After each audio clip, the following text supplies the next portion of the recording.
प्रिय छात्र छात्राओं, कैसे हैं? मैं डॉक्टर धर्मेंद्र कुमार राम, सहायक प्राचार्य इतिहास, लक्ष्मी नारायण रामेश्वर संस्कृत महाविद्यालय, जयदेव पट्टी, दरभंगा। मैं आज पुनः ऑनलाइन टीचिंग के लिए उपस्थित हुआ हूं और आज मैं शास्त्री प्रथम खंड के छात्र छात्राओं के लिए मध्यकालीन भारतीय इतिहास के अंतर्गत बलवन, जो गुलाम वंश के शासक थे, इसकी उपलब्धियों के संदर्भ में आगे हम लोग चर्चा करेंगे। बच्चों, हम लोग पिछले क्लास में बलवन की उपलब्धियों में हम लोग चर्चा कर चुके हैं कि बलवन गुलाम वंश का एक शासक था। वह राजत्व के सिद्धांत में विश्वास करता था, जिसके तहत राजा पृथ्वी पर ईश्वर का प्रतिनिधि या ईश्वर की छाया होती है और सम्राट की इच्छा की अवहेलना ईश्वर की अवहेलना होगी। बलवन ने ईरानी प्रथा के अंतर्गत सिजदा और पैबोश की शुरुआत की थी। साथ ही बलवन ने अपने को प्रसिद्ध पौराणिक कथाओं में अफरासियाब के वंश से अपना संबंध जोड़ा। बलवन ने केंद्रीय सैन्य विभाग की स्थापना की, जिसे दीवान-ए-अर्ज कहते थे। बलवन ने दीवान-ए-अर्ज की स्थापना सामंतों पर सैनिक निर्भरता को समाप्त करने के लिए किया था।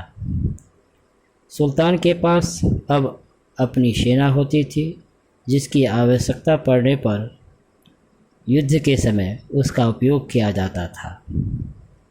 बाद में बलवन की भांति अलाउद्दीन खिलजी ने भी इसी तरह की सेना का उपयोग करके अपना साम्राज्य विस्तार किया था और साम्राज्य की सीमा को फैलाया। लेकिन बलवन ने इसका उपयोग तत्कालीन सामंतों के उच्छृंखल व्यवहार को नियंत्रित करने के लिए किया और इस तरह एक व्यावहारिक नीति बलवन ने अपनाई। बलवन ने लौह और रक्त की नीति अथवा ब्लड एंड आयरन पॉलिसी को अपनाते हुए उस समय जो मेवाती डाकुएं हुआ करती थी, उस पर और राजपूत सरदारों की उपद्रवी गतिविधियों पर रोक लगाई। इस प्रकार बलवन वृद्धावस्था में सुल्तान बनने के पश्चात भी उसने अपूर्व उत्साह और स्फूर्ति और साहस के साथ कार्य करते हुए नव स्थापित तुर्की राज्य को सुदृढ़ता प्रदान की। साथ ही उसने तुर्की सल्तनत की रक्षा का सुप्रबंध किया और उसे नया जीवन प्रदान किया। बलवन ने ताज की पुनर्प्रतिष्ठा बहाल की। इसके अतिरिक्त राज्य में सभी जगह शांति और व्यवस्था स्थापित करना बलवन की एक अन्य उपलब्धियों में से एक थी।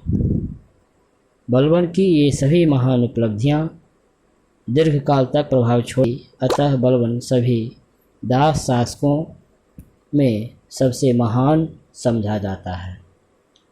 तो बच्चों, आज हम लोग बलवन की उपलब्धियों की चर्चा की। धन्यवाद।